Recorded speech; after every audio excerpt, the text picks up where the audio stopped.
चलिए नमस्कार। देखिए, नगर निगम फरीदाबाद के लिए भारतीय जनता पार्टी ने आज सूची जारी कर दी है, लेकिन विजेंद्र बंसल साहब हमारे साथ मौजूद हैं, जो फरीदाबाद की पत्रकारिता में दशा और दिशा बदलने में अहम योगदान इन्होंने दिया है। लेकिन आज सवाल सिर्फ ये है कि हमने कुछ दिन पहले बंसल साहब से पूछा था कि सर कम से कम बता दीजिए, पूर्व में सूचना ही दे दीजिए कि किसको टिकट मिलेगी। लगभग 95% आपकी घोषणा बिल्कुल सही निकली कि दर्शक भी इस बात को मानेंगे कि ऑन रिकॉर्ड हमारे पास चीजें हैं। सर एक तो ये बता दीजिए कि ये लिस्ट आपके पास पहले से थी या कोई और राज है? ऐसा है, ये लिस्ट कोई पहले से नहीं थी, ना ही मुझे ये थी कि कोई भारतीय जनता पार्टी ने मुझे लिस्ट आकर के पकड़ा दी थी। ये एक कयास होता है, राजनीतिक अनुभव होता है पत्रकारिता में। यदि मेरी जानकारी में ये था, यहाँ बीजेपी के नेताओं में एक धड़ेबंदी है जी। वो धड़ेबंदी है कि मूलचंद शर्मा, सतीश फागना, धनेश अदलखा और कृष्णपाल गुर्जर जी, ये चारों बिल्कुल एकजुट है। तो इन तीनों विधायकों ने जो जो नाम सोचे हुए थे, इसमें से एक दो नाम को इधर उधर करके बाकी इन्होंने कह दिया था कि कृष्णपाल गुर्जर की लगभग सहमति थी, क्योंकि ये इस तरीके की अपनी एक लिस्ट बना रहे थे शुरू से ही कि जिसमें कृष्णपाल गुर्जर जी को भी कोई ऑब्जेक्शन नहीं होगा। तो इन चारों की जिस दिन आपस में डिस्कशन हो गई है, उसके बाद जब ये अपने लोगों से मिलते हैं जिनको टिकट देनी है, तो उनसे ये किस तरीके से मिल रहे थे वो ऑब्जर्वेशन मैंने की। उस ऑब्जर्वेशन के बाद मुझे स्पष्ट हो गया कि भाई ये टिकट इन के लोगों को पास जानी है। उसके आधार पर मैंने बातचीत की। दूसरा, दो लोग विपुल गोयल और राजेश नागर बिल्कुल अलग थे जी। उनकी सीटों पे, कुछ सीटों पे तो नाम बहुत बिल्कुल क्लियर थे, जो एक तरफा नाम थे। जैसे विपुल गोयल ने ये तय कर रखा था कि मुझे जो सी वाला वार्ड है वहाँ से रूमा नंबरदार को टिकट देनी है, और वार्ड 37 से मुझे टिकट देनी है मुकेश अग्रवाल को, और इस तरीके से उनकी ओल्ड फरीदाबाद में शेफाली सिंगला वाली बिल्कुल नाम फाइनल था, जिन पे उनको कोई इफेंट बट करना ही नहीं था। एक कुलदीप साहनी वाली टिकट के लिए बीच में कुछ बातचीत थी, लेकिन बीच में रुकूंगा मैं, कुछ वार्डों पर से सीधे बात कर लें एक बार, फिर उसके बाद चर्चा, ठीक है ना? क्योंकि फिर हमारा हो सकता है कि मामले से भटक जाए। अच्छा, आपसे एक सवाल है कि कुछ वार्डों पर हमने पहले भी चर्चा की, उसमें संभावित नाम कुछ और थे, और चर्चा ये थी कि 90% उनको ही जानी थी, लेकिन टिकट बदल दी गई जैसा कि हम और आप सोच रहे थे। मैं शुरुआत करूंगा सर वार्ड नंबर 44 से। सबसे ज्यादा जो हॉट सीट मानी गई थी कि भाई एक तरफा राकेश नागर को सीट मिलनी तय है, ये आप भी कह रहे थे, अन्य और भी लोग कह रहे थे, और सूचना भी ऐसी आ रही थी, लेकिन एन मौके पर बदल दी गई। इस पर क्या राज होगा? देखिए, कोई मीडिया का साथी इस बात को पकड़ नहीं पाया।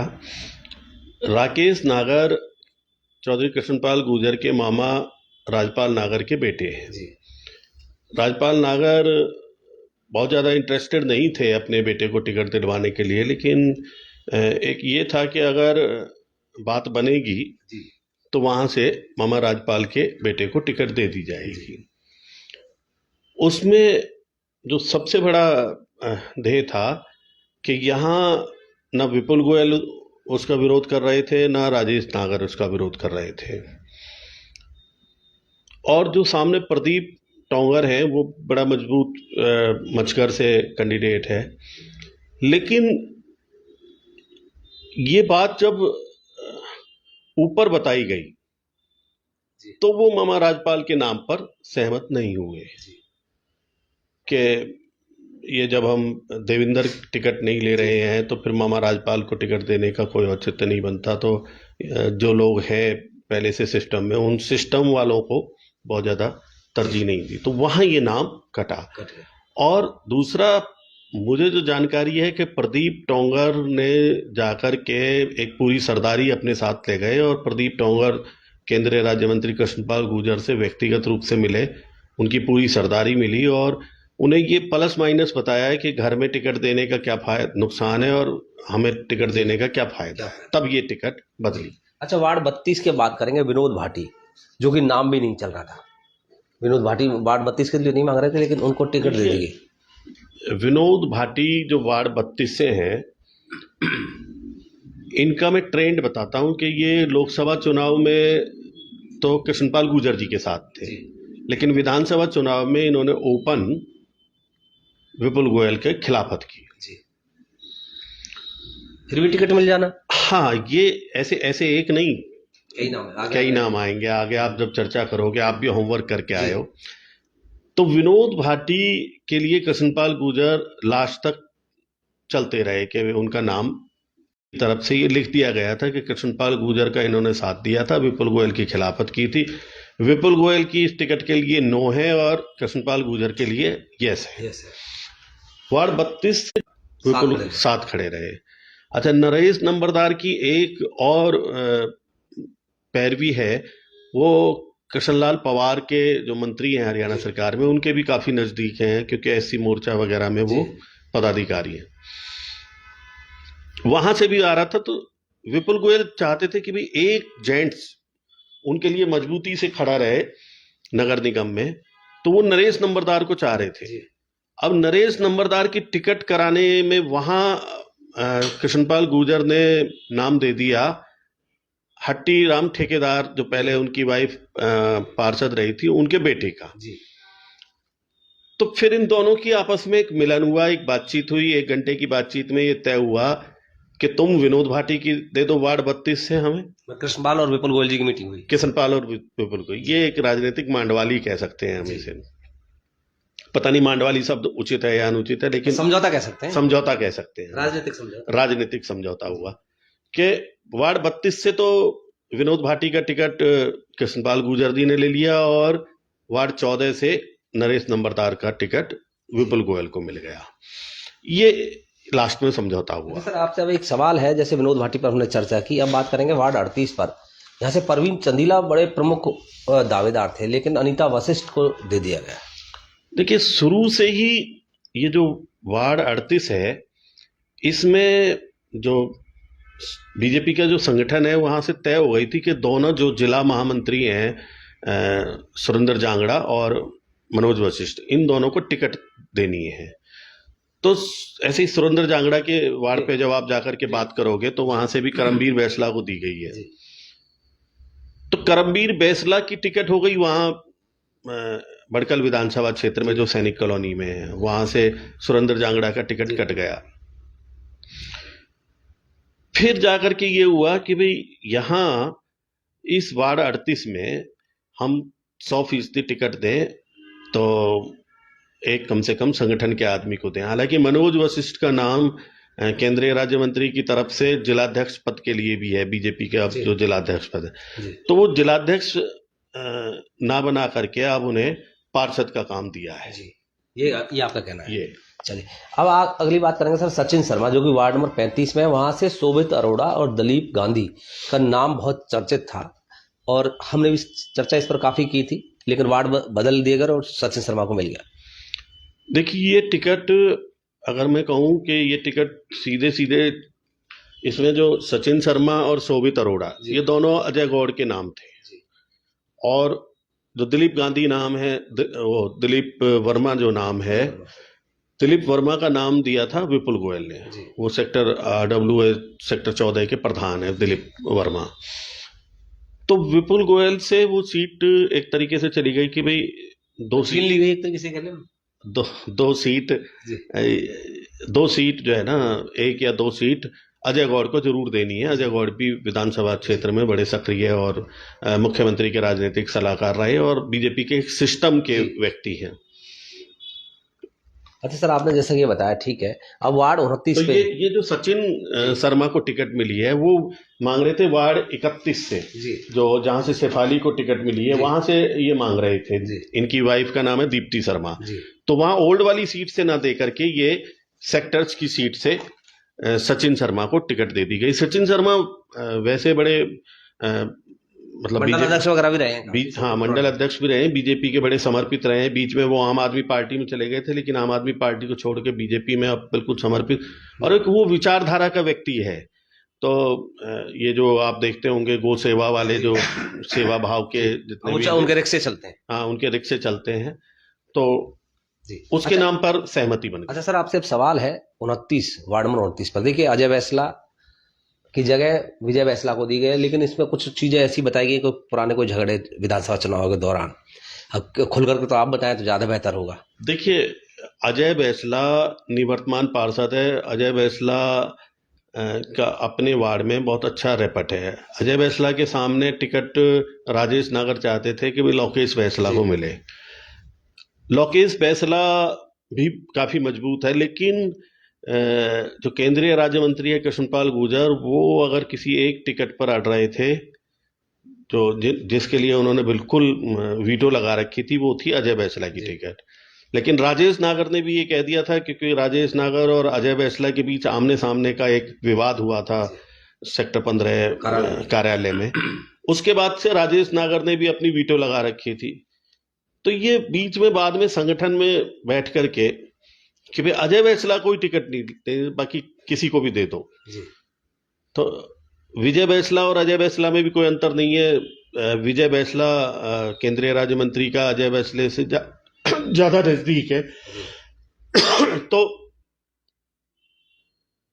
विजय बैसला जब कल कुंभ नहाने गए हुए थे, तो कुंभ नहाते समय ही उनको ये सूचित कर दिया गया था कि भाई अब आपके नाम पर सहमति बन गई है। तो इसलिए ये विजय बैसला को टिकट, तो चेहरा बदल दिया गया। जीत किसकी हुई, राजेश नागर की और कृष्णपाल गुर्जर की? इसमें मैं समझता हूं दोनों की जीत हुई है। राजेश नागर की भी जीत हुई है इसमें, और कृष्णपाल गुर्जर की भी जीत हुई है, लेकिन ज्यादा बड़ी जीत कृष्णपाल गुर्जर की हुई है। वार्ड 17 की बात करेंगे। जगत सिंह का एक नाम था, वहां पर आप थोड़ी सी चर्चा बताएं। वार्ड 17 हो गया ये सैनिक कॉलोनी वाला, जो जगत सिंह फागना। नहीं, वार्ड 17 नहीं हुआ। चलिए मैं वार्ड 24 को लेता हूँ। 17 पे अभी थोड़ी देर में करते हैं दोबारा से। 17 में तो शोभा चंदीला को मिली है, उसमें तो कोई किसी का कोई फंड बट था ही नहीं। सर वार्ड 24 की बात करेंगे। अजय प्रताप भड़ाना और बिल्लू पहलवान, कैसे नाम चेंज हुए? देखिए, सब लोग ये मान रहे होंगे कि जो अजय प्रताप भड़ाना है वो राजेश नागर के खासम खास है। ये ठीक है, राजेश नागर के वो खासम खास हैं, और बिल्लू पहलवान जो लगातार कई बार से वहाँ चुनाव लड़ते आ रहे हैं, उनको केंद्रीय राज्य मंत्री कृष्णपाल गुर्जर जी का आशीर्वाद। अजय भड़ाना की जो पैरवी है, जो मुझे जानकारी है बिल्कुल पुख्ता सूत्रों के माध्यम से, वो ये है कि अजय भड़ाना की पैरवी प्रदेश अध्यक्ष मोहनलाल बड़ौली भी कर रहे थे। तो उन्होंने वीटो लगा करके ये बिल्लू पहलवान का टिकट कटवा करके अजय प्रताप भड़ाना का टिकट कराया। तो इसमें सर ये तिगांव विधानसभा हो गया। हाँ जी, तो ये राजेश नागर की पसंद बताए जाते हैं। हाँ, राजेश नागर की पसंद है भैया। अब वार्ड 25 पर बात करेंगे। सीमा सुमन चंदेल को टिकट दी गई है। यहाँ पर दो नाम थे, भारती डंगवाल और गीता रक्षवाल। देखिए, जो सबसे ज्यादा नाम इसमें चल रहा था वो भारती डंगवाल का चल रहा था कि भाई हम एक टिकट पूर्वांचली को भी देंगे। उस नाते ये भारती डंगवाल उत्तराखंडी और के रूप में थी। तो उत्तराखंड, जैसे पिछली बार जो प्रदेश के संगठन मंत्री थे वो सुरेश भट्ट थे, उन्होंने एक उत्तराखंडी को टिकट दिलवाई थी। ऐसे ही इस बार एक उत्तराखंडी को टिकट दी जाए, इस नाते भारती डंगवाल का नाम सबसे आगे चल रहा था। लेकिन वहाँ भी ये जो है ना एडजस्टमेंट हुई। वहां से ही लालचंद मिश्रा भी अपनी उसके लिए टिकट मांग रहे थे। ये हो गया वार्ड, आप कह रहे हो वार्ड 25 सर, वार्ड 25। तो वहां से वैसे तो जो केंद्रीय राज्य मंत्री और अजय गौड़ टिकट मांग रहे थे, गीता रक्षवाल का मांग रहे थे, जो ओम प्रकाश रक्षवाल जी की पत्नी है। लेकिन वहां से ये सीमा सुमन चंदेल का इसलिए नाम हुआ कि जो वार्ड 25 से लाल मिश्रा को टिकट दे दी गई। ये अभी सीमा सुमन चंदेल कहां से हैं? सीमा सुमन चंदेल राजेश नागर जी की कैंडिडेट है। तो ये राजेश नागर जी की जीत हुई। अच्छा, मैं एक वार्ड नंबर 43 में बात करूंगा। बुद्धा सैनी जो कि दोबारा से पार्षद के लिए टिकट मिला है। वार्ड नंबर 42 से हैं, और वहां पर एक रेनू आ रहे थे, उन्होंने काफी मेहनत की। वार्ड नंबर 43 जो हम 42 की बात करें बुद्धा सैनी जी की, ये ऊंचे गांव के नहीं चंदावली के बताए जाते हैं। तो वहाँ के लोकल जो ऊंचे गांव के सैनी हैं वो ये कह रहे हैं जी कम से कम लोकल को ही दे देते तो भाजपा को इसका नुकसान होगा कि फायदा होगा आपके हिसाब से? देखिए, इस समय अभी चुनाव चढ़ा नहीं है, अभी तो लोगों के सिर्फ एक दिमाग लाइन बता दीजिए, हाँ ना, कि बाद में चर्चा कर लेंगे लंबी तो। नहीं, भाजपा को कोई नुकसान नहीं रहना नहीं रहेगा ना, क्योंकि वहाँ पर रेणु आर्य ने बहुत मेहनत की है। अब मेहनत के लिए तो वहां से बीजेपी ये चाह रही थी कि संजीव बैसला को टिकट मिलनी चाहिए। ये भी है। चलिए वार्ड 27 से हम बात करेंगे, रवि भड़ाना, लेकिन वहां पर सरोज सीसराम को शायद टिकट दे दी गई है। ये नाम मतलब कैसे चेंज हो जाते हैं? देखिए, सरोज सीसराम भी गुजर कैंडिडेट है। मैंने बताया ना कि रवि भड़ाना का टिकट अगर कोई काट सकता था तो लाल मिश्रा काट सकता था। अब लाल मिश्रा को टिकट दे दी गई तो फिर ये जो सरोज सीसराम को फिर वार्ड 27 से टिकट दी। वार्ड भी चेंज कर दी, सबसे बड़ी बात ये है वार्ड भी चेंज कर दी। तो क्या इनको चुनाव लड़ने में दिक्कत नहीं आएगी? ये नजदीक के वार्ड हैं, इनमें इनका काम है। असलियत में तो बीजेपी ये सोच रही है कि इस बार हम कमल का फूल जिसको दे देंगे चुनाव चिन्ह, वही चुनाव जीत जाएगा। ये उनकी सोच है। अच्छा, एक लास्ट वार्ड रह गया अमित भारद्वाज, वार्ड नंबर 28। इस पर तिलपत का शायद हिस्सा आता है मुझे लगता है। जी। और वहां से उमेश सरपंच शायद प्रबल दावेदार थे और शायद हम लोगों ने नाम भी लिया था। हम लोगों ने जो नाम लिया था वो कृष्णपाल गुर्जर ने उमेश सरपंच को ही आगे बढ़ाया था और उमेश सरपंच का नाम लगभग पहली, दूसरी, तीसरी सूची तक तय हो गया था। जो जिला से नाम गया था वो सबसे पहला नाम अमित भारद्वाज का ही गया था। दूसरे नंबर पे प्रहलाद शर्मा का गया था। तो ये अमित भारद्वाज, ये कह सकते हैं हम, राजेश नागर की व्यक्तिगत जीत है ये। अमित भारद्वाज वही है ना जो जिसने पूरे फरीदाबाद में बोर्ड लगाए थे राजेश नागर जी के साथ? जी। अच्छा, एक अब आपसे, बाकी तो बाद में करेंगे विधानसभा चर्चा आपसे, 45 वार्ड में से आज के हिसाब से कितने पार्षद जीत करके आ सकते हैं भारतीय जनता पार्टी के? देखिए, अभी जब तक कांग्रेस के उम्मीदवार सामने नहीं आते हैं जी, तब तक हम ये नहीं कह सकते कि भाई कोई मामला फंस गया है। जैसे एक वार्ड है जहां से बीजेपी ने अपने महामंत्री मनोज वशिष्ठ की वाइफ को टिकट दिया है, अनीता वशिष्ठ को। तो अनीता वशिष्ठ वाला जो वार्ड है वो मैं समझता हूँ चंदीलाओं का ज्यादा वार्ड है। उसमें 2-3 जो गांव लगते हैं चंदीलाओं के लगते हैं। मनोज वशिष्ठ तो वहां से अकेला है, ब्राह्मण चेहरा है। वहां से एक सुरेंद्र विधूड़ी शायद टिकट मांग रहे हैं। राजेश नागर के बड़े खास थे। तो विधूड़ी क्योंकि एक ही परिवार है इसलिए नहीं बात बनी। अगर वहां से कोई चंदीला ठोस और अकेला चंदीला सामने आता है तो फिर ये वार्ड में टक्कर बन जाएगी पूरी तरीके से। सर, आप जैसा कह रहे हैं कि मैं 1-2 वार्ड का और उदाहरण दे देता हूँ। हम वार्ड 41 पर आ जाते हैं। वहां पर दीपक चौधरी हैं, निर्दलीय प्रत्याशी, या एक तरीके से कह लीजिए कांग्रेस के नेता है वैसे, लेकिन उन्होंने 200 करोड़ के घोटाले उठाए, पार्षद भी रहे मौजूद, और उनके सामने बीजेपी ने अपने पूर्व प्रत्याशी महेश जी को वोट दिया है, महेश को टिकट दिया है। क्या स्थिति रहेगी दोनों के? 2 फाइट में, एक विनोद गोस्वामी तीसरे हैं, 3 लोगों में है, कौन फाइट में रहेगा अच्छे से? देखिए, वहां से गोस्वामी परिवार भी चुनाव लड़ रहा है और दीपक चौधरी भी चुनाव लड़ रहा है। पिछले चुनाव में महेश गोयल वहां से कुल 38 वोटों से चुनाव हारे थे और तब के बाद से लेकर के अब तक महेश गोयल लगातार उस वार्ड में सक्रिय रहे। तब महेश गोयल को जो सबसे बड़ा वहां नुकसान हुआ था वो नीरज गोयल के खड़े होने से हुआ था, सीए नीरज गोयल। इस बार वो अकेले वैश्य समाज के रहेंगे और वैश्य समाज के अलावा जो बीजेपी में उन्होंने 5 साल काम किया, एक बल्लभगढ़ में अगर विधायक मूलचंद शर्मा के लिए सबसे बड़ी प्रतिष्ठा की कोई सीट रहेगी तो वो सीट रहेगी महेश गोयल की, वार्ड 41 की। कारण ये कि दीपक चौधरी एक तरीके से राजनीतिक रूप से उनके सामने खड़े हुए। उन्होंने शारदा राठौर जी का भी समर्थन किया, उन्होंने महेंद्र प्रताप जी का भी समर्थन किया। और जब महेंद्र प्रताप जी का जो उन्होंने समर्थन किया, जैसे राजनीतिक दृष्टिकोण से देखें तो दीपक चौधरी की जो मूलचंद शर्मा के खिलाफ की राजनीति है वो सेक्टर 28 से चली। कृष्णपाल गुर्जर जी का भी उनके ऊपर बर्दाश्त था, लेकिन जो लोकसभा चुनाव में दीपक चौधरी कृष्णपाल गुर्जर को छोड़ करके महेंद्र प्रताप जी के साथ चले गए तो अब सेक्टर 28 से भी उनके प्रति आशीर्वाद हट गया है। तो अब कृष्णपाल गुर्जर और मूलचंद शर्मा के लिए ये सबसे बड़ी बात रहेगी कि वो भलौड़ा सबसे ज्यादा कोई हॉट सीट होगी तो वार्ड नंबर 41 आप कह रहे हैं। 41। और आज की डेट में त्रिकोणीय मुकाबला मानते हैं कि नहीं आप? नहीं, प्रत्याशी प्रमुख है कांग्रेस का, कोई आ जाए। विनोद गोस्वामी को या गोस्वामी परिवार को मैं इस समय इस सीट पर त्रिकोणीय मुकाबला नहीं मानता। बेशक वो बन जाए बाद में अभी, लेकिन आज की तारीख में ये आमने सामने की टक्कर रहेगी दीपक चौधरी और महेश गोयल के बीच। चलिए धन्यवाद सर। आपसे एक सवाल और है कि हम 6 विधानसभा प्रतिनिधि को लगा करके हम 6 दिन अलग अलग विधानसभा पर चर्चा करेंगे वार्ड वाइज कि भाई आज इस विधानसभा में 6 वार्ड है, कौन जीत सकता है कौन हार सकता है मंगलवार को। तो आप हमें समय दीजिएगा क्योंकि दर्शक हमारे चाहते हैं कि आप विजेंद्र बंसल से बातचीत करें। इसलिए मेरी भी एक मजबूरी है कि मैं विजेंद्र बंसल जी से ही करना चाहता हूँ। मजबूरी नहीं। तो देखिए कि दर्शक को जनता जनार्दन ही सब कुछ है संसार में।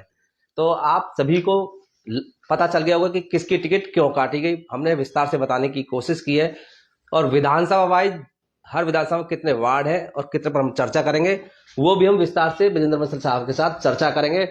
जी सर। जो आप मेयर की बात कर रहे थे कि मेयर पद पर कितने कैंडिडेट थे और ये प्रवीण बत्रा जोशी जी को जो टिकट मिला वो कैसे मिला, इसके पीछे की भी एक बड़ी कहानी है।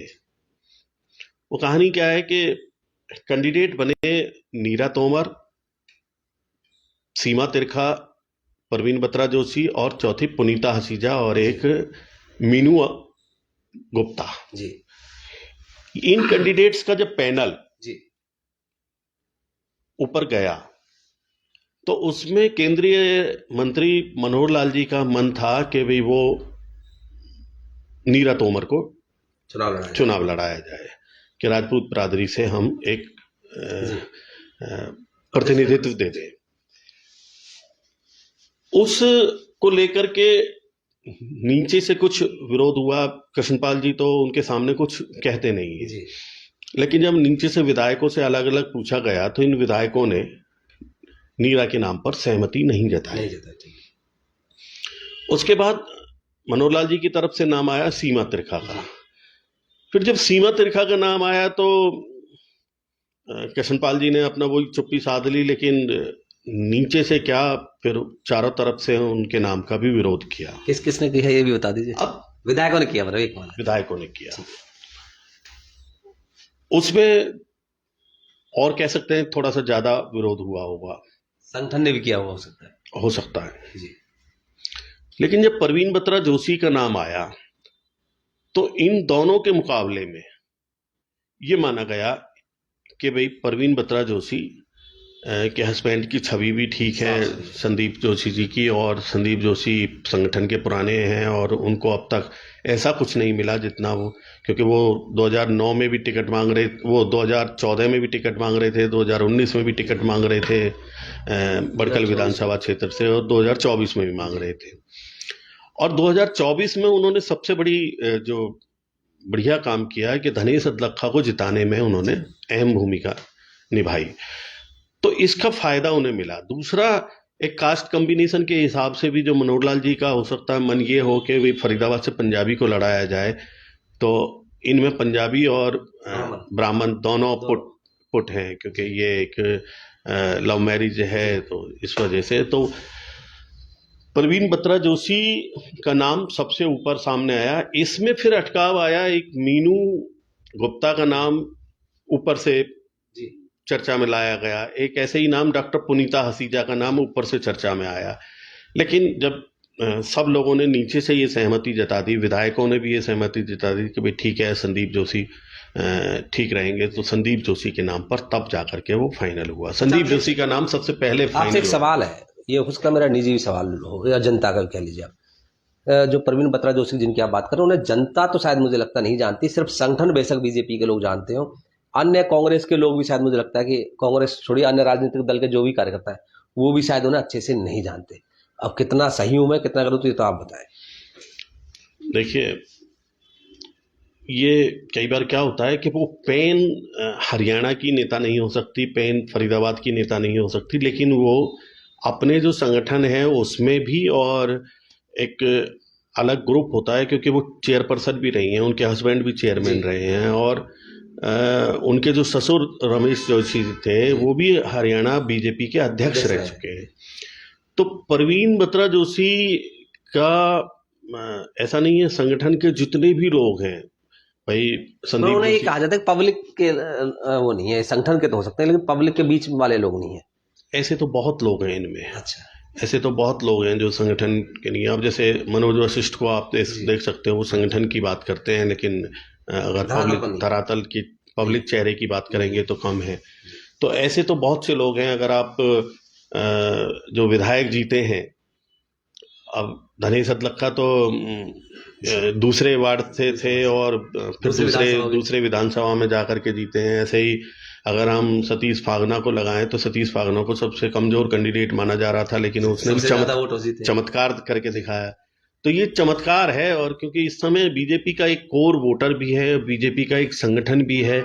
आप ये लगाइए, परवीन बत्रा जोशी को तो हो सकता है ये भी ना पता चले कि भाई मेरा कौन कौन साथ दे रहा है, मेरा कौन कौन समर्थन कर रहा है। यही कहना चाह रहा हूं आपसे, उनको तो ये भी ना पता चल पाए। लेकिन उनका एक विजन है, ऐसा नहीं है कि विजन नहीं है। संदीप जोशी के घर पिछले कुछ सालों में जो भी गया है, वो जब घर से वापस लौटा है तो मेरे से उन्होंने संदीप जोशी से ज्यादा प्रशंसा परवीन जोशी की कि भाई ये लेडी बहुत व्यवहार कुशल लेडी है। तो एक बार जब पार्टी का, इतनी बड़ी पार्टी का इतना बड़ा बैनर मिल जाता है, पूरा संगठन मिल जाता है, फिर सबसे बड़ी बात यह है कि कृष्णपाल गुर्जर जिसके ऊपर हाथ रखते हैं जी, मुझे लगता है कि फरीदाबाद में इस समय उनकी तूती बोल रही है। चलिए, बहुत बहुत धन्यवाद सर आपका, आपने हमें समय दिया। देखिए, इनका समय बड़ा कीमती है, लेकिन हमारे निवेदन करने पर इन्होंने समय दिया। फिर हम कुछ कोशिश करके आए कि कुछ इनसे सवाल करें जिससे कि ये फंसे, लेकिन मुझे लगता नहीं कि हम फंसा पाए इन सवालों में। उल्टा इन्होंने मुझे कई बातों में फंसा दिया। सर आपका बहुत बहुत धन्यवाद।